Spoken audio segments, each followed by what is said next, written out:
لیکن وہ پھر اس میں اس سے بھی آگے گئے. انہوں نے کہا کہ یہ تو غم کا دن تھا اور بریلوی اس دن خوشی منا رہے ہیں.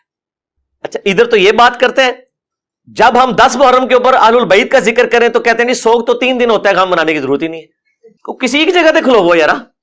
تو ایک طرف آپ کہتے ہیں غم منانے کی ضرورت نہیں ہے, دوسری جگہ آپ کہتے ہیں یہ تو غم کا دن ہے, اور وہ عجیب سا ایک بڑا دردناک سا میسج بھی وہ فلوٹ کرواتے ہیں جی کہ اس دن مدینے کی گلیوں میں جو ہے وہ غم کی کیفیت تھی صحابہ کرام پہ, اور یہ دیکھو یہ جھنڈیاں لگا رہے ہیں.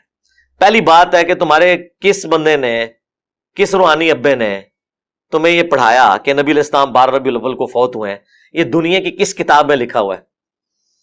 اس کتاب کا ذرا ہمیں نام بتا دیں. کس حدیث کی کتاب میں, کس سیرت کی کتاب میں یہ بات لکھی ہوئی ہے؟ جھوٹ بولا.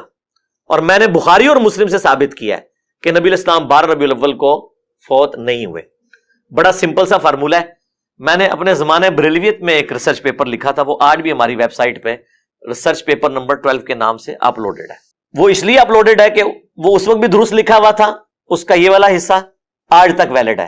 نہ اس وقت کوئی وہابی جواب دے سکا اہل حدیث یا دیوبندی, نہ آج کوئی دے سکا. سمپل فارمولہ ہے. بخاری اور مسلم دونوں میں حدیث ہے کہ نبی صلی اللہ علیہ وآلہ وسلم کی ڈیتھ منڈے والے دن ہوئی. وہ جو پورا واقعہ ہے, حضرت ابوبکر صدیق نماز پڑھا رہے تھے تو نبی علیہ السلام نے حجرے کا پردہ ہٹایا, اور صحابہ کرام کہتے ہیں ہم شوق دیدار میں قریب تھا کہ نماز توڑ کر آپ کی طرف متوجہ ہوتے, کئی دن سے آپ کی زیارت نہیں ہوئی تھی. تو نبی علیہ السلام نے یوں اشارہ کیا اور کہا کہ اپنی نماز مکمل کرو, اور آپ واپس چلے گئے.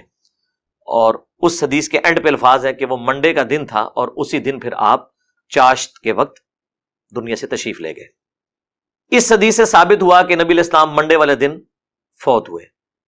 ربیع الاول کے اوپر بھی اجماع ہے کہ ربیع الاول میں آپ کی ڈیتھ ہوئی. یہاں ہمیں یہ پتہ چل گیا کہ ربیع الاول میں نبی علیہ السلام کسی ایسے دن فوت ہوئے ہیں, اس تاریخ کا تو ہمیں نہیں پتا, لیکن وہ دن منڈے کا تھا.